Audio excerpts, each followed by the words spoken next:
Bonjour à tous, bienvenue pour cette nouvelle vidéo sur ma chaîne. Ça fait un bail, c'est sûr, ça fait un bail. Mais vous savez que c'est un petit peu tous les ans pareil. En fait, le mois de décembre est tellement... voilà, dans tous les sens du terme, que ce soit bien, que ce soit un peu genre stressant, tout ça, que du coup au mois de janvier je suis en mode genre oh non. Non, non, non, non, non. Mais me revoici, me revoilà. Nous sommes le mercredi 19 janvier et j'espère que vous avez bien terminé et bien commencé l'année. J'ai un peu chaud. Je viens d'amener Alice à l'école, du coup je suis un peu... Il fait froid, t'as mis des couches, tout ça. Que voulez-vous, c'est comme ça. Ah, voilà.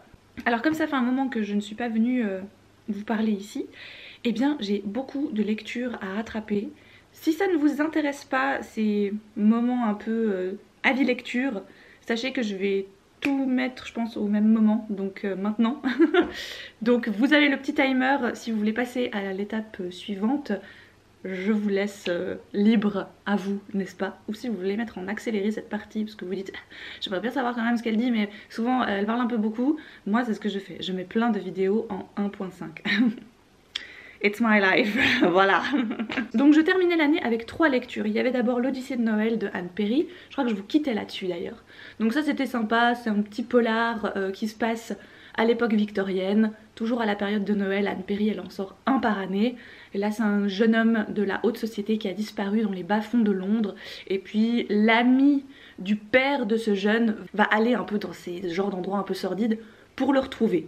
C'était sympatoche, c'est l'ambiance qui est sympa. Mais pas, ils sont pas mémorables. Enfin, c'est Anne Perry de Noël, j'aime bien les lire parce que c'est divertissant, mais il n'y en a aucun pour l'instant qui m'a fait un peu genre waouh, il est tellement cool. Puis alors celui-ci, je savais très bien qu'il allait être lu en plus j'étais en vacances à ce moment-là, du coup je crois que je l'ai vraiment lu en une journée. C'était le 3e tome de la saga sorcière de... Non pas le 3e, le 13e tome de la saga sorcière de Kate Tiernan. Rapide, efficace. Voilà, je me dis, that's it, j'ai encore 2 tomes pour terminer la saga, tu peux le faire. Et puis j'ai terminé l'année en terminant enfin Seule en sa demeure de Cécile Coulon. C'est un livre que j'avais déjà commencé en numérique quand il était dispo en épreuve non corrigée sur la plateforme du boulot. Et donc j'étais ultra motivée et tout, je me disais oh, trop bien, le résumé me parle et tout. Ça faisait un peu penser à une sorte de réécriture de Rebecca, de Daphné du Maurier et autres, donc tout ce qu'il me fallait pour être conquise. Mais je sais pas ce que j'ai avec les livres numériques, souvent je les oublie.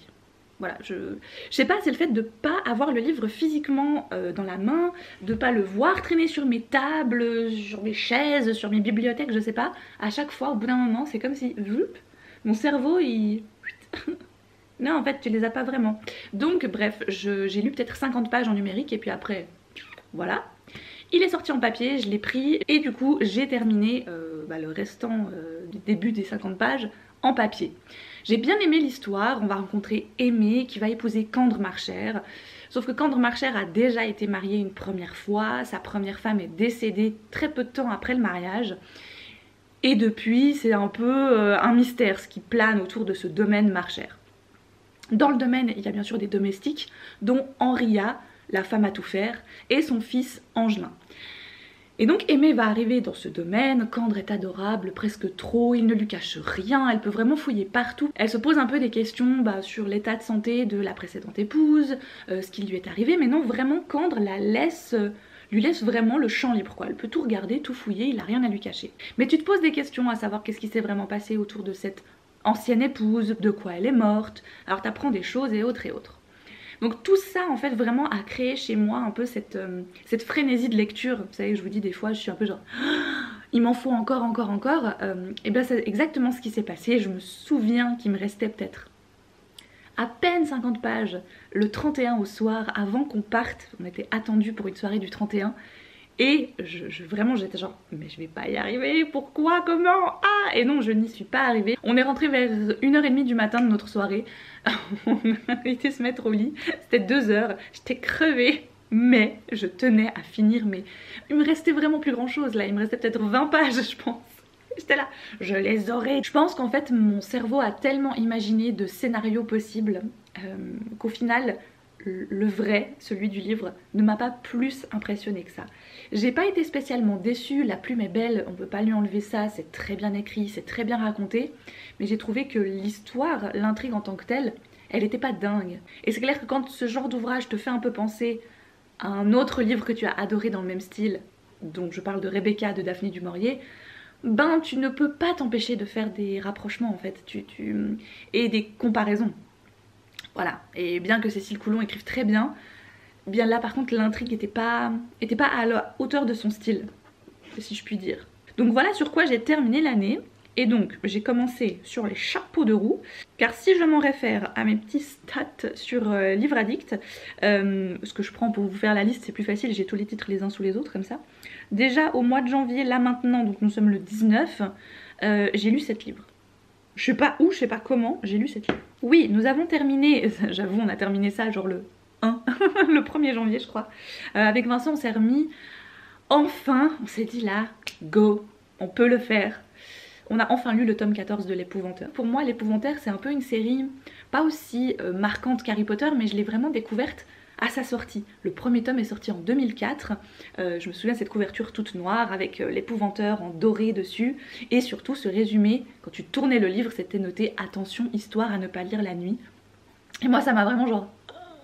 J'avais 14 ans et je me souviens avoir flippé comme jamais pendant ce premier tome de l'Épouvanteur. J'en ai encore... Tu sais, des fois quand j'y repense à la fameuse scène qui m'a retournée et où je m'étais dit mais pourquoi t'as pas respecté ce qui était noté sur la 4e de couverture, c'est-à-dire de pas lire ce livre dans le noir, dans la nuit. Et bref, pour ceux qui ne l'ont pas lu, je ne vais pas spoiler la saga principale, ne vous en faites pas. Sauf que la fin du 13e tome nous a un peu... on a été un peu mitigés parce que ben on a aimé comme pas aimé. Il y a des personnages au fil du temps auxquels tu t'attaches et la finalité de ce qui leur arrive bah, ne nous a pas plu. Donc voilà, je pense que pour ceux qui l'ont lu, vous voyez de quoi je parlais. Pour ceux qui ne l'ont pas lu, ça vous spoile pas, ça va. Donc on a lu ce tome 14 qui était, ma foi, très bien. En fait, il y a quelque chose que j'aimais bien au début, en tout cas des premiers volumes de l'Épouvanteur. En tout cas, bien la moitié de la saga. Chaque volume mettait une sorte de fin à une enquête, à une intrigue principale. Il y avait un fil rouge continue à travers les 13 volumes qui après devient vraiment le truc principal, mais à chaque fois au début comme tu suis l'apprentissage de Tom, j'avais plus cette sensation de finalité à la fin de chaque tome. Et là pour celui-ci pas du tout, on est vraiment sur une fin un peu abrupte et si t'as pas la suite bah c'est chiant quoi en gros. Donc j'étais bien contente qu'on n'ait pas commencé à le lire là quand il est sorti je crois en 2017 en français, parce que si on n'avait pas eu le tome 15 j'aurais été très frustrée, voilà. Donc on l'a terminé le 1er janvier, le 3 je suis retournée au travail, j'ai commandé le tome 15 et 16, le 4 je les ai reçus, le 4 au soir, je suis rentrée, j'ai fait devine ce qu'on commence ce soir. Autre lecture commune à voix haute que j'ai faite, mais cette fois avec Alice, j'ai lu le petit livre que je vous avais présenté dans ma pile à lire pour le Cold Winter justement, La Maison au Cola et autres petites histoires et autres contes délicats. Donc c'est de Clémentine Ferry et c'est illustré par Sanoé. C'était la petite maison d'édition du Lumignon qui me les avait envoyés et au vu de la taille des histoires, du thème, je me suis dit ça pourrait être sympa de les lire à voix haute pour Alice. Ça lui fera un peu l'effet des petites poules, vous savez, où vous avez un groupe de personnages qui vont vivre plusieurs aventures, mais c'est tout regroupé dans le même livre. Et ça, elle a pas trop avec les albums, forcément, parce qu'une fois que tu lis l'album, tu finis, bah le livre il est terminé, tu le fermes. Et comme pour les petites poules, on a les compilations, où il y a à chaque fois 4 histoires à l'intérieur, et ben il y a cet effet, ben non, on n'en continue pas une nouvelle. Et pour elle c'est un peu nouveau, c'est un peu différent, et c'est un peu des histoires pour un peu plus grand. Donc là en tout cas à 5 ans ça a été nickel, c'est adorable. Donc la maison au cola c'est une chocolaterie qui est dans un petit village, et chaque histoire va se concentrer sur un des petits personnages clés de ce village, de cette chocolaterie, et tout tourne autour de la gourmandise, du chocolat, des gâteaux, des chocolats chauds, tout ça, tout ça. En tout cas moi j'ai adoré les lire et elle a adoré les écouter, elle me les redemande encore, c'est vous dire.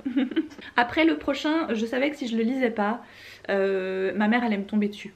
Voilà, elle me dit mais qu'est-ce que t'attends, il faut qu'on en parle, nanana. Je sais, je la connais.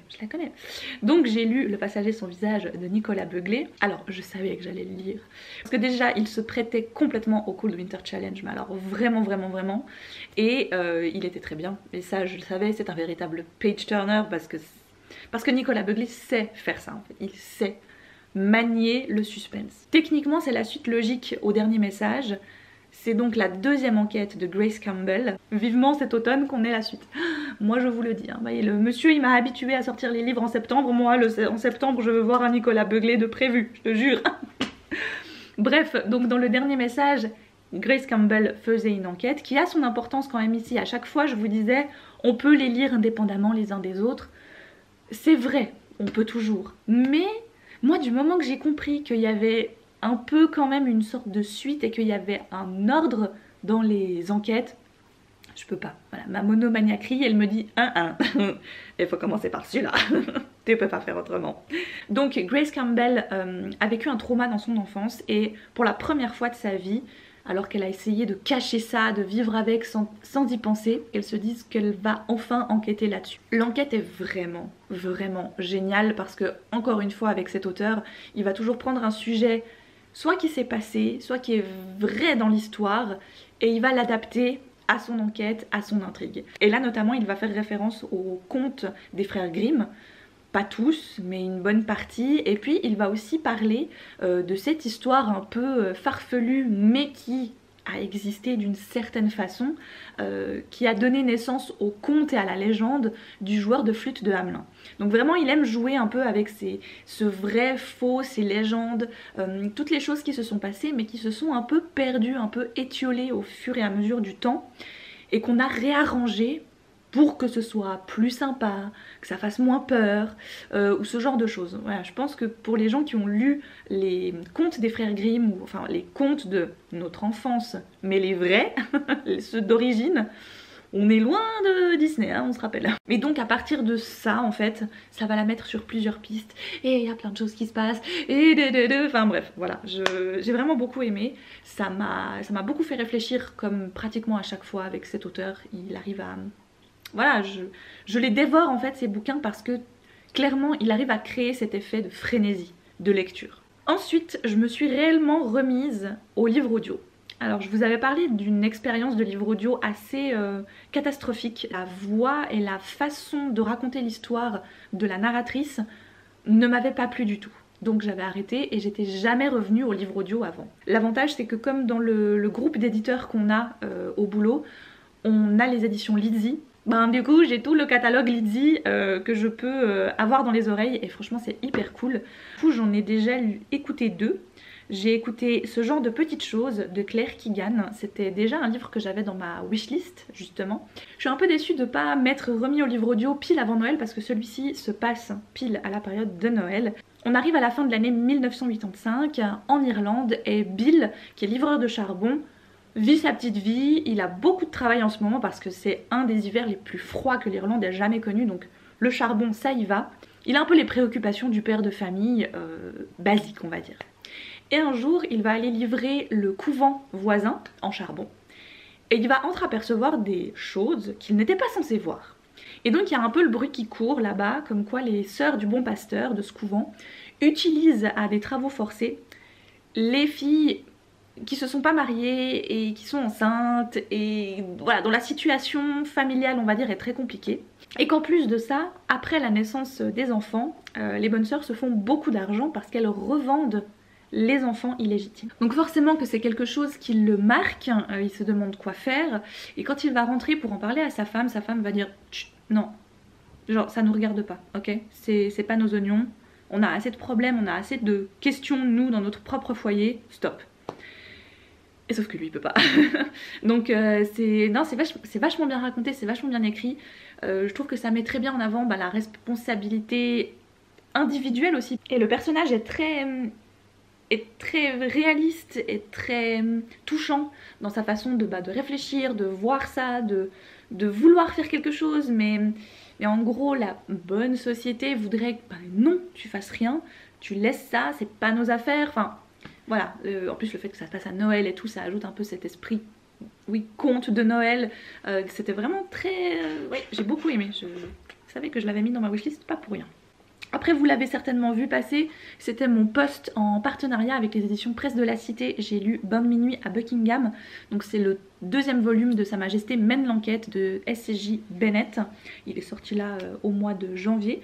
Alors si vous aimez les cozy mysteries mais qu'en plus vous aimez tout ce qui est famille royale en Angleterre, vous allez adorer. C'est très sympa, ça se lit très bien. Là en gros, une des femmes de chambre détestables d'Elisabeth II est retrouvée assassinée au bord de la piscine.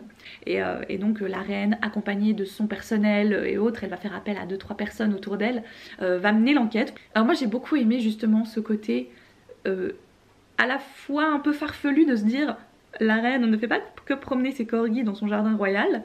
La reine, en fait, elle en a sous le chapeau et elle a décidé de mener ses propres enquêtes. C'est une idée de la vie de la reine que j'aime bien. C'est un gros update lecture, hein, oh là là. Bon, ensuite, pas très mémorable, plutôt sympa, mais facilement oubliable, donc je vais pas trop m'attarder dessus.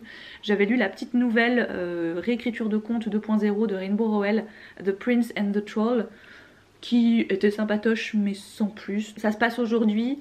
C'est un jeune garçon qui passe tous les jours sur un pont et un jour il va faire tomber son téléphone et quelque chose va le lui relancer et en fait il se rend compte qu'il y a une troll qui vit sous le pont en question.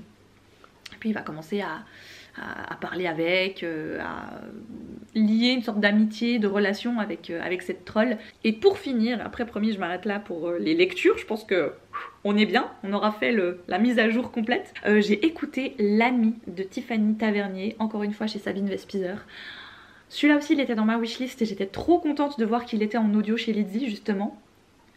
Mais un régal ce truc, un régal. Donc le roman commence au moment où Thierry, le personnage qu'on va suivre, se lève avec sa femme Elisabeth, tout va bien. Et puis au moment de prendre le petit déj, de boire le café, ils entendent arriver 5-6 voitures de police. Et chez eux il n'y a rien, il y a leur maison et la maison de leurs voisins, c'est tout. Les voitures se garent chez leurs voisins, tout de suite ils commencent à gamberger quoi, forcément tu vois ça chez tes voisins qui en plus sont des amis, ils se disent mince, cambriolage qui a mal tourné. Et ça dure comme ça quelques chapitres où tu sais la pression monte,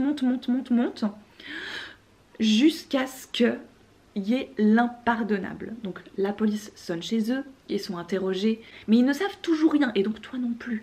Et c'est vraiment, je me souviens, j'écoutais ça en voiture, j'étais là, les mains sur le volant, genre, mais purée, vous allez nous dire ce qui se passe, oui.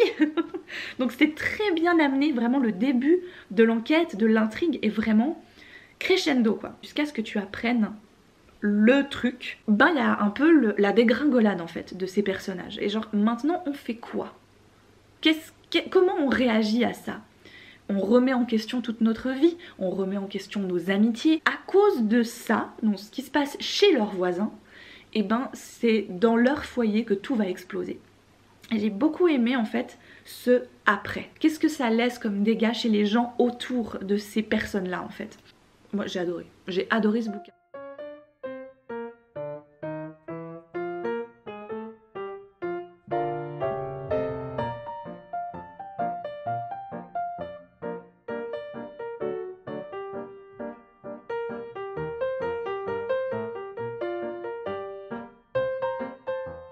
Bon les amis, j'arrive gentiment au bout et je suis un peu désespérée, je le vois là dans le retour caméra. J'ai de nouveau mes plaques qui arrivent là.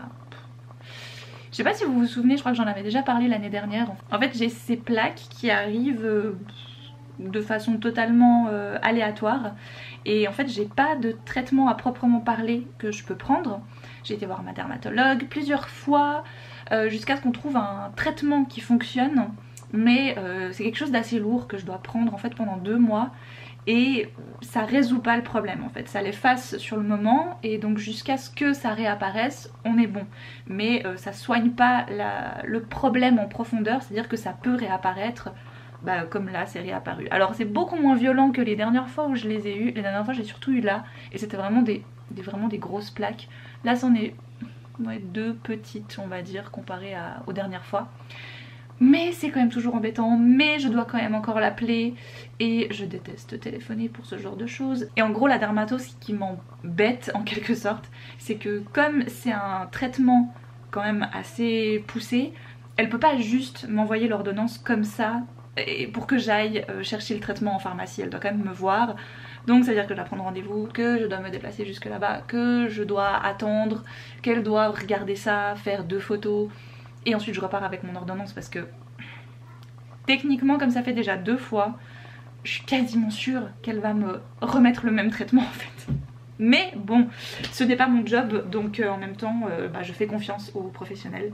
Et voilà. Profitez de cette fin de journée pour vous parler du partenaire de cette vidéo que je remercie énormément. Il s'agit de la marque Manucuriste. Manucuriste, je vous en ai déjà parlé à plusieurs reprises parce que c'est une gamme de vernis que j'avais découverte l'an dernier. Je vous avais parlé de ma face vernis à ongles, j'en avais mais une quantité astronomique. Et puis à la naissance d'Alice, j'ai tout donné. Jeter ceux qui n'étaient pas sauvables et j'ai arrêté de me vernir les ongles pendant en tout cas plus de 4 ans. Alors déjà les marques de vernis à ongles que j'avais à ce moment là, clairement je savais que niveau composition c'était catastrophe. Et j'avais depuis très longtemps entendu parler de la gamme Manucuriste Green que je voulais absolument tester et j'étais tellement contente de voir qu'ils avaient quasiment toutes les teintes dans le magasin bio qui est à côté de là où je travaille. Donc j'étais heureuse, vous vous souvenez, j'ai acheté 4 couleurs parce que 4 saisons, voilà. Et donc là en début d'année, la marque m'a contactée pour que je teste leur pack complet de manucure semi-permanente. Alors le semi-permanent j'avais déjà testé mais en salon, je connaissais pas les vernis, ni les techniques, ni les machins, enfin voilà. Donc c'est vrai que mes ongles ils ont pas trop apprécié. Aujourd'hui ils sont beaucoup plus forts parce que aussi je les soigne un petit peu. Que je ne faisais pas du tout avant en fait, voilà. Et c'est vrai que le semi-permanent me refaisait un petit peu de l'œil, mais j'avais toujours pas envie d'aller en institut quoi en fait, voilà. Donc là ce pack m'est tombé à point nommé et j'ai trop envie de tester et je vais vous montrer un peu à quoi ça ressemble. Donc je précise, je filme la séquence et je ne l'ai encore jamais réalisée, donc vous allez vivre ça en quasi direct légèrement différé avec moi. Donc il y a plus ou moins une semaine, j'ai reçu tout l'attirail. J'ai pas eu le temps vraiment de m'y consacrer avant parce que j'ai eu un début de reprise, voilà. Dans mon colis j'ai pu recevoir donc la machine que vous voyez là, c'est là où on va mettre nos ongles dessous après. Il y avait les vernis, alors ce que j'adore c'est qu'ils sont numérotés, ça c'est vraiment très malin. Donc la base en numéro 1, la couleur en numéro 2, moi je vais faire la shell beige qui correspond donc à la couleur de l'étiquette. Et en troisième on a le top coat. En plus de ça, il y avait le dissolvant, spécialement fait pour le semi-permanent. C'est ça que j'adore, c'est que tu peux enlever ton vernis semi-permanent juste avec le dissolvant. C'est génial, ce qui n'est pas possible avec le semi-permanent en institut. Il y a cette huile que je me réjouis vraiment de tester. Huile verte, c'est pour les cuticules sèches. Il y avait aussi cette grosse lime polisseuse. Mais ça ce n'était que la partie théorie, on va tester tout ça juste après et franchement je me réjouis trop, je suis comme une gamine. 3 hours later. Bon alors sans plus attendre, j'ai terminé ma journée donc je vais m'occuper de ceci. J'ai le petit dépliant explicatif mais franchement ça n'a rien de compliqué. Donc la première chose à faire, et ça c'est une chose que j'avais déjà pu tester parce que je l'avais lu, je ne sais plus où, c'est de, avant d'appliquer le vernis, dégraisser les ongles grâce au dissolvant en fait. Donc là bien sûr j'utilise celui de la gamme qui sont bons. Et c'est vrai que ça fait toute la différence. Flasher chaque couche sous la lampe en appuyant sur le bouton correspondant à l'étape base, color ou top. Donc base.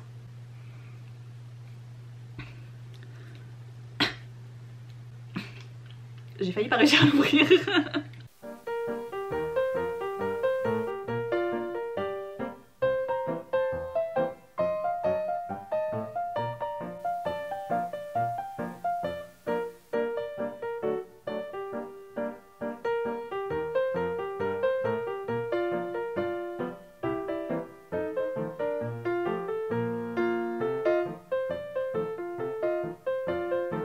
Ça marche pour l'instant.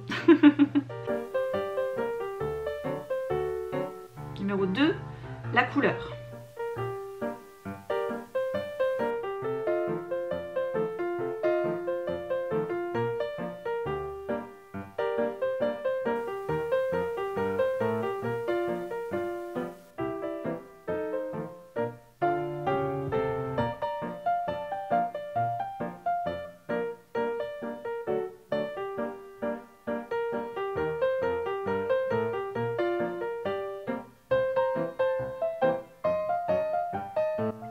Rien que comme ça, j'adore.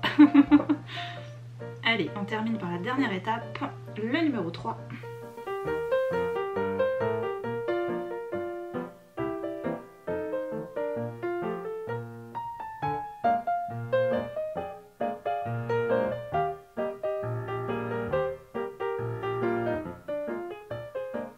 Ça, c'est donc la couleur Shell Beige, qui est juste splendide. Je suis en surkiff total de cette couleur. Tu peux tout de suite aller faire tes trucs et tout. Et sur l'autre main, j'ai fait Dark Pansy, donc c'est un rouge foncé. Je trouve qu'à la caméra, ma main paraît beaucoup plus rouge qu'en vrai. Ce n'est pas le plus important. Le plus important, c'est le résultat sur les ongles. Regardez-moi comment c'est shiny, shiny. Voilà, franchement là, vous voyez que mes mains sont moins rouges quand même. Et là, je vous montre sans la petite lumière qui, quand même, avant éclairait bien. Donc voilà le résultat. Bon, je vais pas y passer des heures, hein, mais franchement, moi, je suis fan. Bah, après maman, tes petits doigts. C'est qui fait ses ongles? C'est toi? Oui. Oh, toi tu as fait un ongle sur 2, d'accord, avec des roses différents. Oui. Je peux voir? Oui. Waouh, ben dis Et donc. je vais faire la même chose sur l'autre main. Magnifique, très bon choix. Merci. C'est la manucure qui me peint les doigts. Oui, très bien. Et après, qui voudra une manucure sur les doigts? Bah moi j'ai déjà, tu vois. Papa, tu en voudras? Non merci, c'est très gentil. Ok. Ah bon, tu veux pas? Bien mes doigts. Alors papa, Oui. quand tu changeras d'avis, je te mettrai Et il y a qui sur tes flacons de vernis? Elsa et Anna. Et est-ce que le vernis part quand tu vas à la douche ou au bain par exemple? Je sais pas. Mais oui, ça part à l'eau chaude, c'est génial ces vernis. Bien, ce truc, hein. Hein? Ouais, ça part à l'eau chaude. Merci Tata Pascal. Merci Tata Pascal. Bon, du coup, c'était bien d'avoir les deux couleurs toute la soirée hier soir. Donc, j'ai fait toutes mes petites affaires comme d'habitude. Cela dit, c'est clair que je n'aurais pas laissé la pause de 10 jours comme c'est censé durer. Mais je vous ferai un petit point, je pense, d'ici la prochaine vidéo, savoir voilà comment ça a tenu au bout de 10 jours, une fois que j'ai retiré, à quoi ça ressemblait, comment c'était, comment mes ongles se sont portés après. Ça, je peux vous faire un récap d'ici à la prochaine vidéo.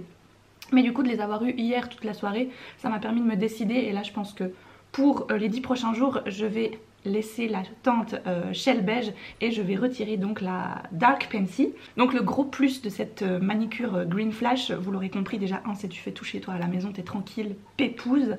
De 2, tu peux changer de couleur quand tu veux parce que l'avantage c'est que tout se retire à la maison. Donc là j'ai sorti une petite patoune comme ça. J'ai pas trop envie d'utiliser des cotons jetables. Ce qui est vendu dans le pack avec, ce que je trouve pas si bête, c'est des petites pinces comme ça. Donc en gros on va avoir l'air très maligne pendant 30 secondes parce que je vais appliquer donc le dissolvant là-dessus. Puis après je vais venir pincer ça là-dessus pour que vraiment ça soit, ça reste bien en place. Ce qui est pas plus mal d'un côté parce que comme ça tu peux faire tous les ongles en une fois. Et puis vu qu'il y a 5 petites pinces, c'est vraiment ma grosse attente. Parce que la pose de vernis, des machines comme ça, c'est pas ça qui m'inquiétait le plus. On sait bien que le résultat il allait être canon. C'était vraiment le fait de le retirer chez soi à la maison avec juste le dissolvant. Ah oui, alors ça c'est le défaut. C'est le défaut de mes pouces. J'ai pas pensé à ça. J'ai des pouces très larges, très épais en fait, voilà, de naissance, hein, c'est comme ça, mon pouce il s'est développé comme ça, et du coup la pince, elle n'est pas adaptée pour mon pouce. Je vais essayer de le tourner un peu peut-être, mais le défaut c'est le pouce, voilà. Les autres, ça passe nickel. Look at this. Nice. Donc pendant que c'est en train d'agir, qu'est-ce que je vous ai pas dit encore? Le fait que ce soit fait dans le pays d'à côté, déjà pour moi c'est un truc qui est important aussi, qu'ils aient décidé d'enlever tous les perturbateurs endocriniens. Il y a 84%, c'est le plus naturel possible, le plus... Enfin voilà, je pense vraiment que c'est une marque qui tente et qui veut et qui essaye et qui fera le maximum pour avoir des bons produits. Voilà, c'est difficile aujourd'hui d'être tout parfait, tout nickel partout, mais de pouvoir soutenir des marques qui font des efforts, qui vont vers ça, je trouve que c'est hyper important, je trouve que c'est vachement bien. Et vous savez que dans mes routines, j'ai envie de pouvoir promouvoir un peu plus ça. Et ouais, je suis déjà hyper contente de base. Là, avec le Green Flash, je suis ravie x2. Bon, ça fait bien 30 secondes là, je pense. Non mais c'est magique. J'enlève la petite pincouille. En plus, je me suis dit, je vais enlever le rouge, tu sais, comme ça va être bien... Donc juste, j'essuie une fois, hein. Ouais, le pouce c'est celui qui aura là. Donc j'ai juste essuyé une fois pour l'instant. C'est déjà bien parti. Bah écoutez, là je suis assez impressionnée hein, pour l'instant. Je sais pas si vous voyez déjà ces deux. Pour être totalement transparente avec vous, voilà, on voit qu'il y a toujours un léger petit point qui reste genre là dans le coin, mais bon, ça il suffit que je gratouille un tout petit peu et ça va partir tout seul. Ça m'a assez bluffé, et pour que vous puissiez bénéficier du même pack que j'ai pu obtenir, bah je vous laisse un petit code promo. J'ai jamais trop ce genre de choses, mais là j'en ai un. Donc je vous laisserai le lien en barre d'infos que vous pouvez aller suivre.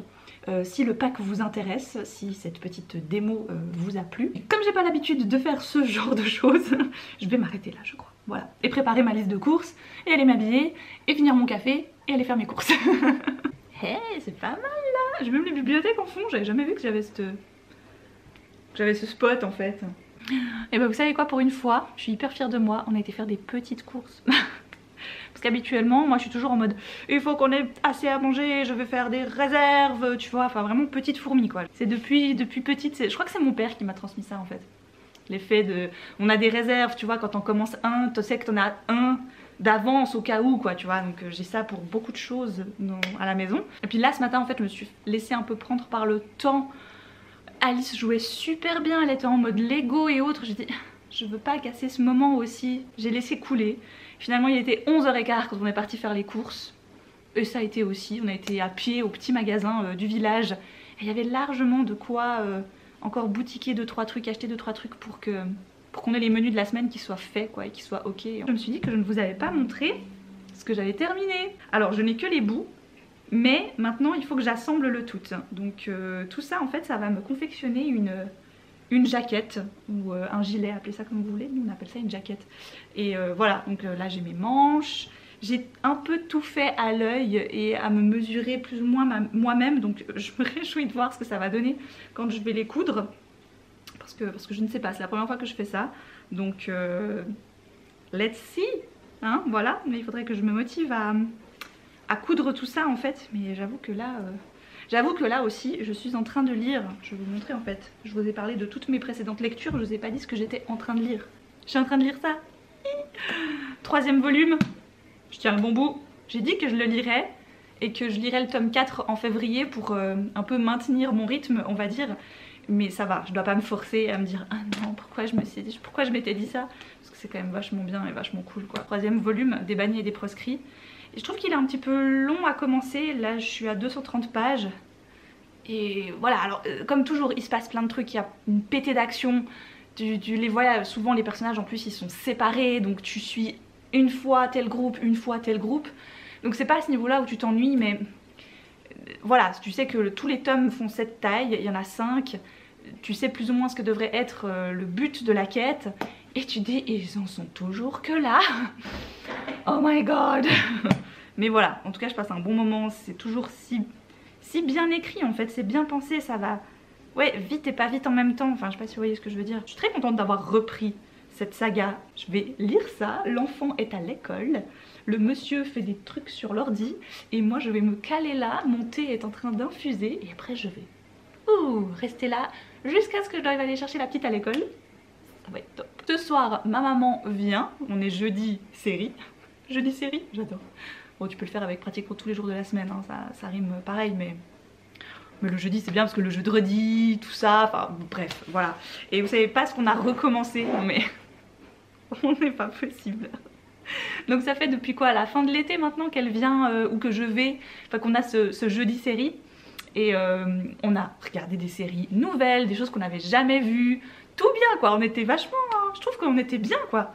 Et là on est retombé mais dans un travers, mais je sais que ça va nous prendre des plombes en plus pour regarder ça. On est en train de recommencer Lost, enfin on a recommencé Lost. On est perdu. J'ai regardé la taille de la saison 1, donc c'est quand même 40 minutes l'épisode et 25 épisodes la première saison, s'il te plaît.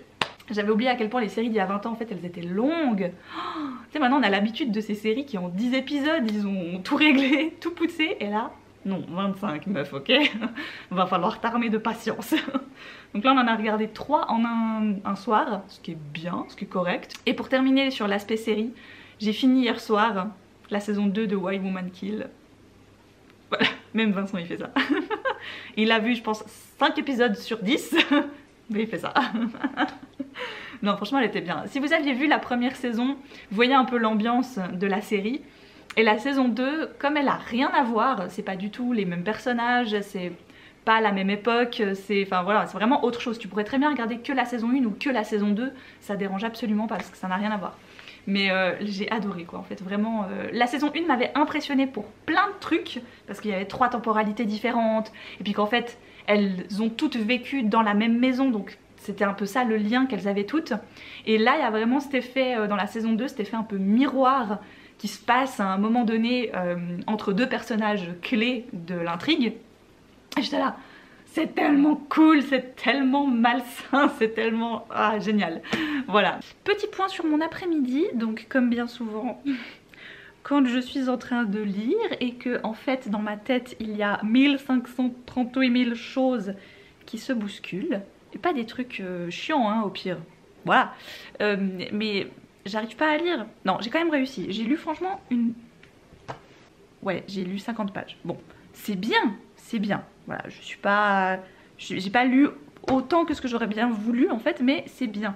Pour l'état de ma tête qui est en mode genre faisons 40 000 trucs en même temps, ouais. Non en fait, vous vous souvenez de la petite table là, juste ici, hein, que j'adore, d'amour, vraiment. Je sais qu'à la base je l'avais mise ici parce que je trouvais que de ce côté, elle était trop imposante. Mais il s'avère que je suis droitière et non gauchère.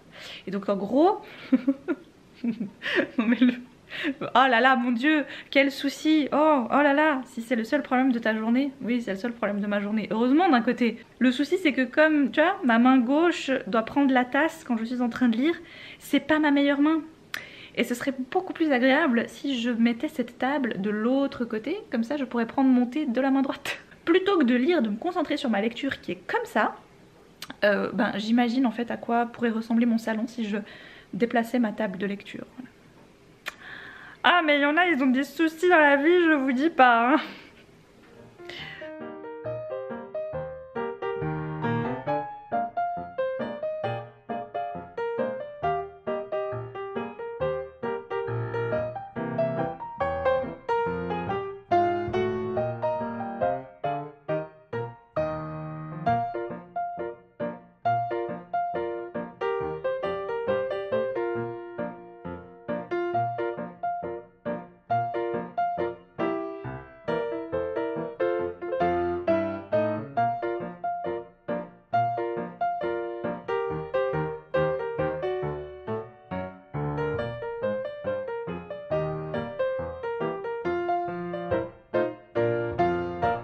Vous avez pu le voir, j'ai changé de côté la table et en fait c'est bien. Ça me dérange pas trop visuellement, je trouve pas qu'elle fait si mastoc que ça. Je sais pas pourquoi la première fois que je l'ai mise là j'ai trouvé que ça jouait pas, mais en fait non, elle va bien là. Bon. Ma bougie est très vivante ce soir, elle communique. Je voulais terminer cette vidéo qui est déjà bien longue un peu de la même façon dont je l'ai commencé, en parlant bouquin. Donc au début je vous ai parlé des livres que j'ai lus et maintenant je vais vous présenter les livres que je n'ai pas lus mais que j'ai ramenés à la maison et tu sens que c'était la reprise hein. Voilà, je suis encore une fois rentrée avec beaucoup trop de choses. En quoi? En 3 semaines de travail. Il faut que j'arrête. Mais avant tout ça, it's pillow time. On est mieux comme ça. Commençons donc ce petit book haul. Vous l'avez vu partout, je sais, donc je vous le présente mais rapidement. Au début de l'année est sortie Lore Olympus, la version papier du webtoon de Rachel Smith que j'avais vu un nombre incalculable de fois passer, mais moi lire sur écran tout ça, bah voilà, je crois que je l'ai déjà dit, on n'est pas copains, hein, la lecture numérique et moi, non c'est pas possible.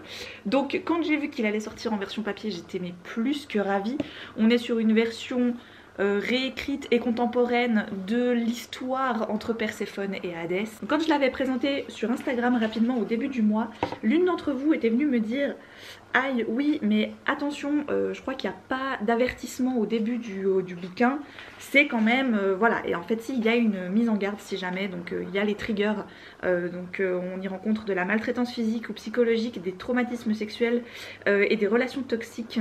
Quelques-unes des interactions de ce volume peuvent heurter certains certains lecteurs qui poursuivront la lecture ou non à leur discrétion. Demandez aide et soutien si vous en ressentez le besoin. Donc c'est la mise en garde de l'autrice elle-même. Vendredi, je suis rentrée avec ceci parce que c'est sorti jeudi. Donc les monstres de Rookhaven aux éditions Lumen. C'est de Padraig Kenny et c'est illustré par Edward Bettison. Pourquoi c'est important les illustrations? Parce que ce livre en est blindé. Donc Mirabelle habite dans un manoir et toute sa famille sont des monstres. Donc il y a bien longtemps de ça, les membres de sa famille mangeaient les habitants du village voisin. Puis avec le temps, ils ont passé un pacte avec les villageois d'à côté. Sauf qu'un jour, 2 orphelins vont se retrouver dans le domaine, chose un peu inhabituelle. Et en fait, on apprend déjà dans le résumé que si cette barrière magique existe, c'est pas pour rien, c'est pas seulement pour protéger les villageois, c'est aussi pour protéger les monstres d'un monstre encore plus grand et gros qui pourrait leur vouloir du mal. J'ai ramené donc le Sanctuaire Démona de Alexandra Kozellik, je suis désolée pour l'écorchage de nom. Donc c'est paru aux éditions Robert Laffont Collection R. Le résumé comme ça peut légèrement me faire penser aux sorcières du clan du Nord d'Irina Brignol, si je me souviens bien du nom. Mais léger, hein, j'ai pas lu celui-là donc je peux pas. Voilà. Mais en gros, on va rencontrer 2 personnages, 2 jeunes filles qui, l'une est orpheline, l'autre non, mais croit un petit peu bah, voilà, aux astres, tout ça, n'arrête pas de consulter son tarot et ce genre de choses. Alors l'une et l'autre n'ont rien en commun, si ce n'est qu'elles vont se retrouver perdues en Slovénie, entre le passé de l'une et les croyances de l'autre. Il va se passer des choses. J'ai ramené la version poche de ce bouquin qui était paru aux éditions Michel Lafon il y a quelques années maintenant déjà. Donc c'est Les sorcières de Céline Duchesnay, une histoire de femme. Alors c'est clair que la version grand format était magnifique, elle était grande, les illustrations étaient du coup très grandes, forcément si le livre les voilà. Mais on les retrouve quand même dans la petite version poche. On va y parler de l'histoire des persécutions des femmes à travers les âges. En fait c'est le genre d'ouvrage que je continue à prendre alors que je commence à être rodée un petit peu sur le sujet. Mais je me dis toujours qu'il y en a un d'entre eux, de ces ouvrages, qui m'apprendra peut-être encore un truc que je ne sais pas. Et du coup je ne peux pas m'en empêcher, je les prends quand même. Voilà. J'ai ramené ceci aussi, qui n'est pas encore dehors, qui est donc une épreuve non corrigée qui va paraître le 7 avril. Est-ce que je vais le lire avant le 7 avril? Non, je ne pense pas, mais quoique, il ira très très bien dans une pile à lire du printemps. Ce sera la nouvelle série aux éditions Les Escales. Donc ça va s'appeler L'immeuble de la rue Cavendish, ce sera de Caroline Kant. Et pourquoi est-ce que j'ai pris ce premier tome? Parce que le premier tome s'appelle Les manigances de Margot. Voilà. Donc on va y rencontrer Margot qui se remet difficilement d'une rupture douloureuse et qui va venir habiter le petit appartement de la rue Cavendish que son oncle lui laisse le temps qu'elle se remette quoi en gros. Et donc tous les voisins sont tous plus farfelus et fantasques les uns que les autres jusqu'au jour où il se passe des trucs étranges dans l'appartement du dessus de chez Margot et elle peut pas s'en empêcher, elle veut avoir le fin mot de l'histoire. Elle va enquêter là-dessus avec les copains, tout ça, les voisins, les voisines, bref. Et les 2 derniers, ce sont des réceptions. Donc nous avons le prochain roman de Adrien Gygax. Donc dans ce livre, Adrien Gygax va nous raconter l'histoire de César qui a 30 ans, qui est très à la page, qui est je crois assistant com chez un grand publiciste. Il a vraiment participé à toutes les campagnes pub de grandes marques. Il est très à la page, il a une vie à 200 000 à l'heure, il est tout le temps sur les réseaux sociaux, sur son téléphone, il envoie des messages constamment et autres. Et un soir il va rentrer chez lui et il va se rendre compte que son immeuble a brûlé. Malheureusement dans l'incendie, sa voisine n'a pas survécu et c'est à ce moment-là qu'il se rend compte qu'il ne savait même pas son prénom. Et donc là il se prend une sorte de claque dans la gueule parce qu'à force d'être ultra connecté partout, il n'était plus vraiment connecté à la vie de tous les jours quoi en fait, de ce qui se passe réellement sous tes yeux. Son patron l'envoie un petit peu au vert, lui dit d'aller se calmer quelque part et quand il revient, il n'arrive pas. En fait à un moment donné, pour une quelconque raison, il va foutre une patate à un de ses collègues et là c'est la dégringolade. Donc il va partir, il va tout quitter et il va se mettre à chercher un peu la véritable véritable sens de sa vie. Et en dernier, je vous présente cette réception qui s'appelle Fox et moi, une amitié peu ordinaire de Catherine Raven. C'est paru aux éditions Phébus. Tout criait mon nom dans ce bouquin en fait. Donc j'ai très envie de me le garder sous le coude pour l'hiver prochain, parce que je ne pense pas que j'aurai le temps de le lire d'ici là. Parce que c'est le genre de bouquin que j'aime lire pendant l'hiver. Voilà, donc on va y rencontrer l'autrice, Catherine Raven, qui décide de partir vivre au milieu du Montana, loin des villes, loin des gens. Elle préfère la solitude, la nature, la compagnie des livres, des animaux. Et au fil de ses journées solitaires, elle va faire la rencontre d'un jeune renard. Et ils vont avoir des rendez-vous quasi quotidiens et elle va échanger, elle va parler avec lui et puis il va commencer à se nouer une amitié entre les deux. Et donc voilà, c'est le récit de cette amitié et de cette rencontre. Depuis le temps que je papote, mon thé a largement eu le temps d'infuser, n'est-ce pas? Donc ce soir, Vincent est parti à une soirée Magic. Et moi, j'en ai profité pour avancer un peu le montage de ce vlog parce que je suis un peu à la bourre comme d'habitude. En fait, c'est le fait de reprendre le rythme, hein. C'est pas... Voilà, on va y aller, on va y arriver. Du coup, pour me féliciter d'avoir fait 1 heure de montage, je vais regarder les 3 premiers épisodes de la dernière et ultime saison de This Is Us qui vient de commencer. Je suis déjà en retard, mais que voulez-vous, je n'ai pas eu le temps de m'atteler à cette 6e et dernière saison. J'ai hâte. Hein. Mais d'un côté, je suis hyper contente d'avoir attendu un peu, parce que comme ça, je vais pouvoir voir ces 3 épisodes les uns après les autres, et ça a quand même une saveur un peu différente. Je vais préparer les mouchoirs d'avance, parce que je le sais, avec eux, avec cette série, c'est tout le temps pareil, quoi. Un rien me fait chialer, ils sont trop forts. Que voulez que je vous dise? Voilà. Oh, et en plus, le fait de savoir que c'est la dernière... Je suis pas prête, je suis pas prête. Je vous laisse sur ces belles paroles. Je vous embrasse très fort. Et je vous dis à une toute prochaine et surtout à très vite.